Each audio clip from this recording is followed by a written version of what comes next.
Hello, it's Jane here. I'm up at the allotment again, and today I'd like you to come and join me for a little bit of harvesting with a difference.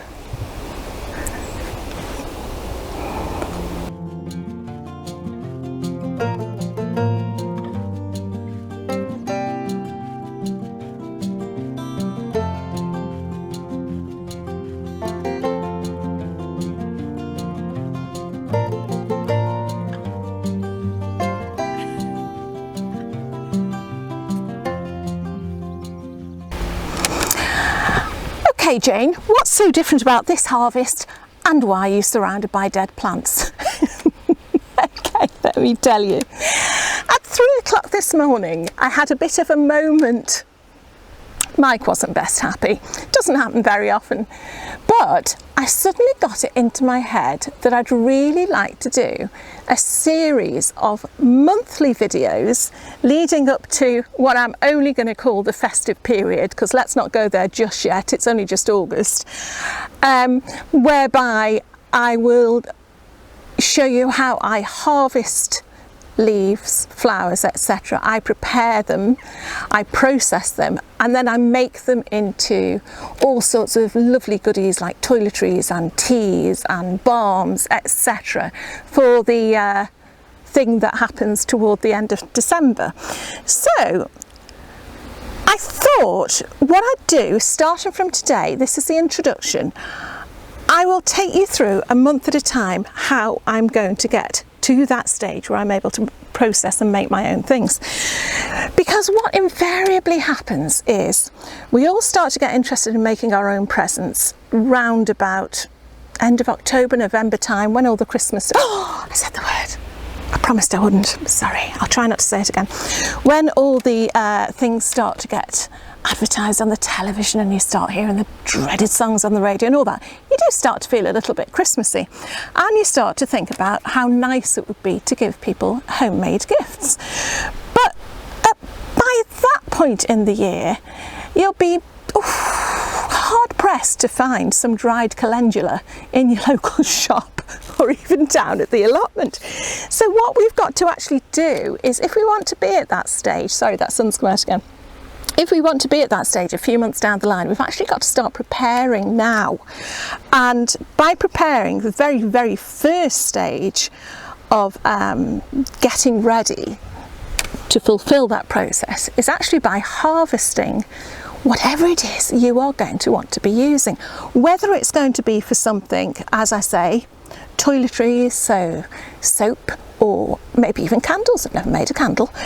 Balms, salves, whether it's for something medicinal, salve, just said salve, cross over there, whether it's going to be a herbal tea, whether it's going to be your own special herbal mix that you can put on top of a pizza. You know, all these things have got their place, but we've got to start thinking about the preparation. And in the words of the Boy Scouts, it's good to remember we need to be prepared. So today, what I'm going to show you is what I've already gathered from around the plot. Now, a little bit of background here. I have always been fascinated by the medicinal and other seemingly magical qualities of herbs and flowers. And so in the back of my mind, I've always picked up little snippets from here and there, and I just love everything about it. I love the folklore. I was going to say I love the fact that the old people who used to practice with these sort of things were burned to the stake as witches, but I don't mean it in that way. But the fact that there were these wise women who knew centuries ago that these flowers and these plants contained such potent qualities that they were able to, you know, heal people. They were able to cure ailments at a time when we didn't have all this modern palaver. So, you know, and you can see some of that in some of the old names of the plants. Like, I mean, I'm going to be looking at Comfrey in a minute. That was known, or still one of its old-fashioned names is knitbone. And people think that's because it can be used as a poultice. It's got very, very good healing qualities. But then I found out that actually it's not even that. It's the fact that the root used to be dried and grated and used in a similar way to plaster of Paris nowadays. So whereas you have a cast made out of plaster of Paris, they didn't have that at the time. They'd use the grated root of a comfrey. Could be a little bit inconvenient, but you get what I mean.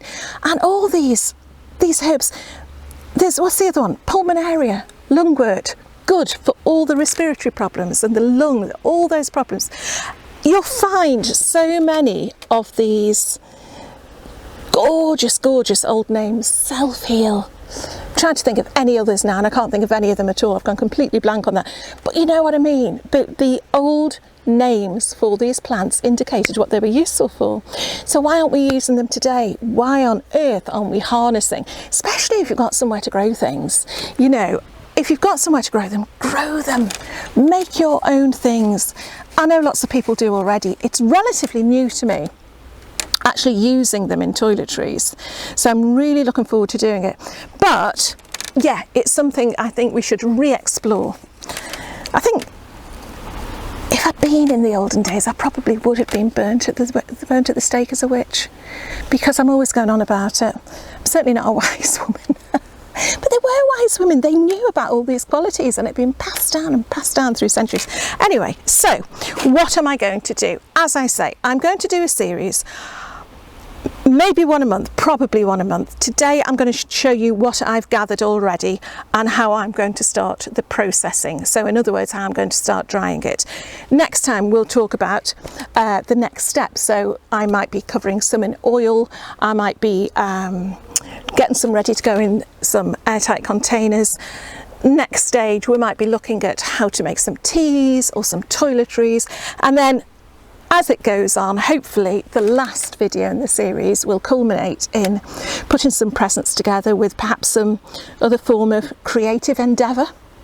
A little bit of crochet, a little bit of artwork, nice little posh label, you know, something like that, so that we've got that whole process starting from now. Because like I say, if you suddenly start thinking about it in November, you've missed the boat, haven't you? So what have I got? Right, I'm going to show you. I picked these about 3 weeks ago. I had 2 trays. I've got another one there full of calendula. We all love calendula as gardeners. It's just beautiful. What I'm going to do is dry the petals, and then I'm going to be covering those in an oil, which I'll discuss with you next time, to make into toiletries, to make into balms, salves and soaps. So that's my calendula. And you can see just how much that has shrunk. That rack there was absolutely brimming with flower heads, but now there's big gaps between them, and that is always going to happen when things dry out, because they're dehydrating, they're losing the moisture, so that whatever is left, all the oils intensify into a way more smaller surface area. Okay, so that's just shown you how they've dried already. If you take a look at these calendula, yes, it's a big bowl. Can you see that? And the reason that's a big bowl is because I thought there'd be a lot more dried heads. What I actually did with these, I basically pulled up the plants and just hung them upside down in the shed and let them dry. Now, what that meant was, when I've come to actually take the heads off, a lot of them have more or less just crumpled in my hand, which is fine, you can still use them. But also you get a lot of the stalks in as well, again, which is fine. You know what, there's no harm in them, but you might want to pick those out. If you were going to use them as a tea, for example, you might want to pick them out. I don't think I'm going to use that as a tea, because I think that will be taken up in 2 cups. Again, I think I'm going to be using that in toiletries. If I just show you,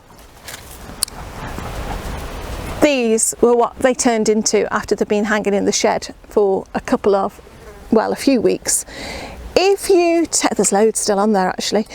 If you take a look over at Jim at the Lake Effect Gardener, he actually, if I remember, I'll put an iCard up, he actually did a brilliant video about harvesting his chamomile and taking the heads off before they dried. And living and learning, that is exactly what I would do next time. So I didn't end up with a big crumply mess, but they're useful. And actually, the smell is it's just beautiful. That's the beautiful thing working with these herbs and flowers. You don't just get the enjoyment of what you make at the end, you get the enjoyment of actually working with them, because the smells absolutely beautiful. Right, what else have I got? Comfrey. I mentioned comfrey before. These here I picked about 3 days ago, and what I basically did was I picked the stems and shredded them, just to give them a smaller surface area to dehydrate, and I've put them on a rack. Like with the Calendula, they're on a rack. Anything big and leafy like this, I mean, you don't want to put great big comfrey leaves out. Split it up, because you don't want it to get mouldy, and there's the chance that if you've got it anywhere slightly damp, because that's quite an absorbent leaf, I know it sounds daft to say absorbent leaf, you know, that could easily pick something up. So you want to get them as spread out as much as you can and drying. When they're dry, they will be crumpled and used in a similar way to the others. I'm not going to use them as a tea. Again, I think they're useful as a diuretic. Everything seems to be useful as either an astringent, a diuretic, or for flatulence, which is all good, but I'll be using that in particular as a salve. So it's no good putting it on open wounds, but for things like bruises and sprains, I will be making it into a salve. But I'm going to make sure every time I come up, that's going to be in the shed, I'll give it a shake and make sure it's not sticking together and that it's clean. If there's any sign of mould starts to appear, I'll just get rid of it. Speaking of which, when you are drying your herbs, if you can get hold, I mean, that's just a soil sieve, if you can get hold of something like that, or in this case, it's got something else in, I've got some of these lovely old racks here, again used for sieving soil. They are perfect, because apart from anything else, if you can see there, I can stack them one on top of the other. So you can dry them on a rack, you can dry them hanging them upside down, I'll come on to that in a minute, or if you really wanted to, and this is what you might end up doing if you leave it as late as sort of October, November time, you can dry them in a low, very, very low oven, or you can dry them in a dehydrator. The only problem with that is you are dehydrating them a lot quicker, you're drying them out a lot quicker, and with that you're ultimately going to lose some of the power. I keep saying the potency, but it is the potency of the oils and everything that are within the plant. So as far as you can, try and get them to dry in their own time, if you like. This one in here, I've got this lovely, lovely, usually much overlooked plant, sorry about the sun, called woodruff. It looks nothing. I mean, I picked this now, that's comfrey. I picked this now about an hour ago, and the poor little thing's starting to droop. It grows about yay high, about 6 inches high in sort of usually damp, shady places. Produces lovely little, tiny little white flowers, a bit like the tiny versions of garlic chive flowers on the top, but it's otherwise, doesn't really smell of anything until it is dried. And the transformation when I first smelled that once it was dried is quite amazing. I mean, again, the old name for this, I think, correct me if I'm wrong, is lady's bedstraw, because the smell when that dries, absolutely, there's hardly a hint of it at the moment. The smell when that dries is like freshly mown hay, and it is sweet and it is beautiful. So that is going to be going to dry purely for the scent when it's dried. So that will either go in little sachets. I won't be using it in toiletries. I will be picking a lot more, but if you can see there, I'm just pushing that out nice and spaced out. I mean, they do sit on top of themselves really. So that is another thing that's drying, and you can see what I'm doing here. I'll put it over there. I'm gradually gathering basically a small apothecary. So and this is what the aim is, because then when it comes to it, you can sort of pick out what have I got? I've got rosemary, I've got rose, I've got woodruff, I can do this, I can do that. Okay, one of the most common herbs that people dry is lavender. Now again, way too late in some ways to harvest a vast amount of lavender at the moment. I've got 2 reasonable sized bushes just at the top end of the allotment there, and that is all I have managed to pick from them. And the reason is you want to get them ideally before the flowers start to open. That is, oh, it's lovely. That is when they are at their most potent, that word again. Yeah, that is when the oils are at their highest strength, would you say, at their strongest. So you really want to get them like that, and you'll be pushed this time of year to find an established lavender plant that hasn't got the majority of the flowers open. I mean, it's beautiful. I wouldn't change it for anything really, because the bees up there, it's absolutely buzzing with bees. But I've managed to get these so far. Now you can see that's not going to give me a huge amount, but I'm not working on an industrialist scale. This is very much going to be a little kitchen industry for me, not even an industry, it's just going to be a few little bits and bobs.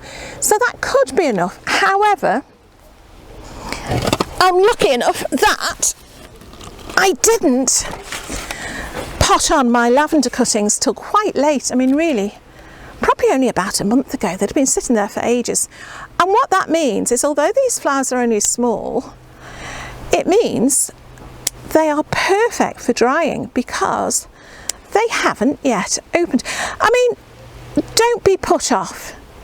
If you can only get flowers that are, you know, on the way to opening, if they're open, don't let, I can't sniff your nose now, don't be put off at all. You can only use what you've got.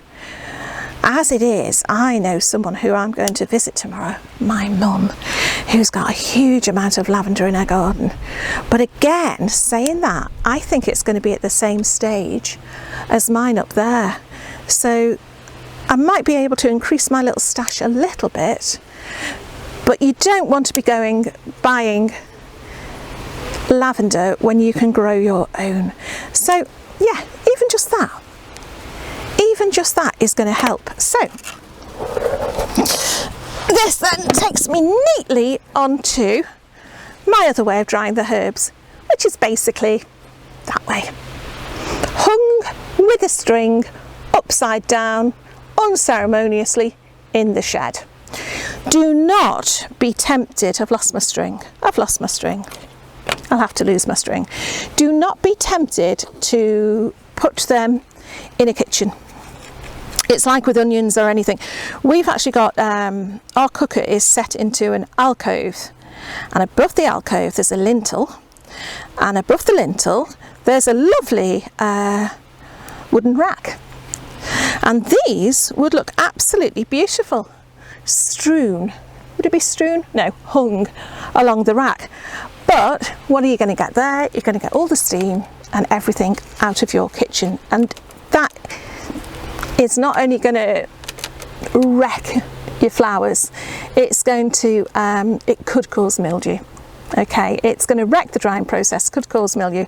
So somewhere dry, like your shed, is perfect. So I've got my lavender, I've got these on racks.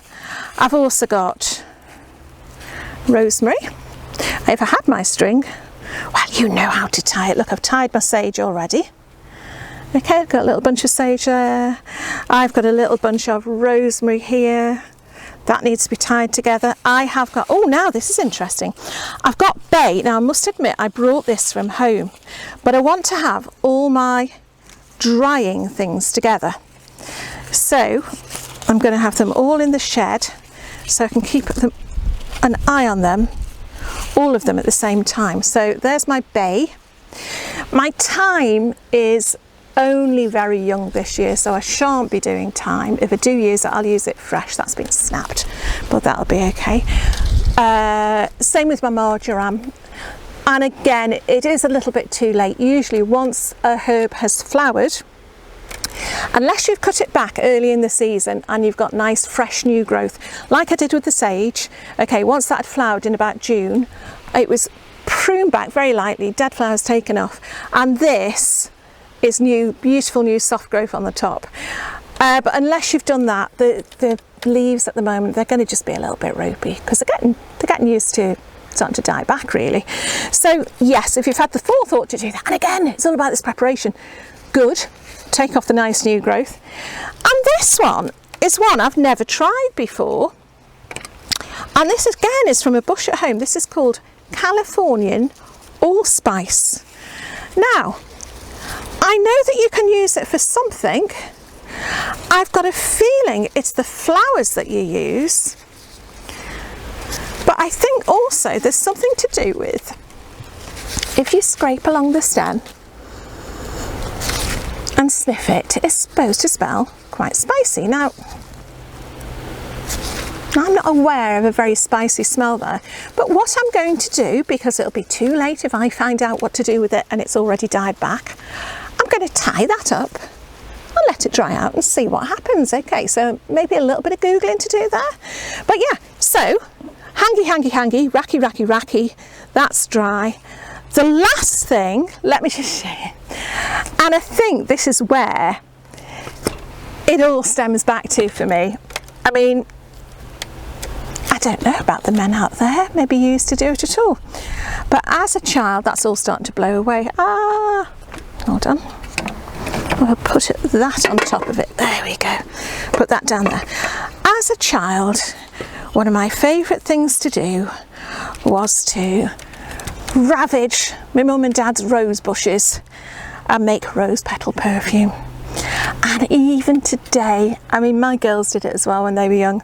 Even today, the smell, particularly, I mean, there's so many beautifully scented roses out there, but the smell particularly of the good old-fashioned, simple as anything, dog rose, just takes me right back, you know. So again, we've got a hedge of dog roses outside the back garden at home. So I've been along today, of course, nearly all the dark petaled ones, you can see already, are falling.